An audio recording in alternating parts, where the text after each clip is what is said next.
एक मर्तबा किसी गांव में अचानक बहुत शदीद सैलाब आ गया, जिसने देखते ही देखते पूरे गांव को अपनी लपेट में ले लिया। पूरा गांव पानी में डूब गया और बेचारे लोग अपनी जान बचाने के लिए छतों और ऊंची जगहों पर फंस गए।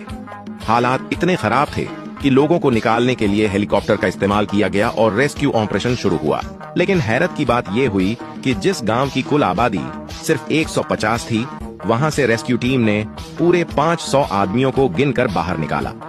हेलीकॉप्टर का पायलट ये देखकर सख्ते में आ गया और हैरान ओ परेशान होकर गांव के सरपंच के पास गया। उसने सरपंच से पूछा कि भाई साहब, मुझे ये बताएं कि आपके पूरे गांव की कुल आबादी तो सिर्फ 150 है, लेकिन मैं अब तक 500 आदमी निकाल चुका हूं। आखिर ये सब हो क्या रहा है? तो सरपंच ने मुस्कुराते हुए कहा, सर, गांव वालों ने हेलीकॉप्टर पहली मर्तबा देखा है। आप एक तरफ से निकालते हो, ये दूसरी तरफ से फिर आ जाते हैं। मैं खुद तीसरी बार आया हूं।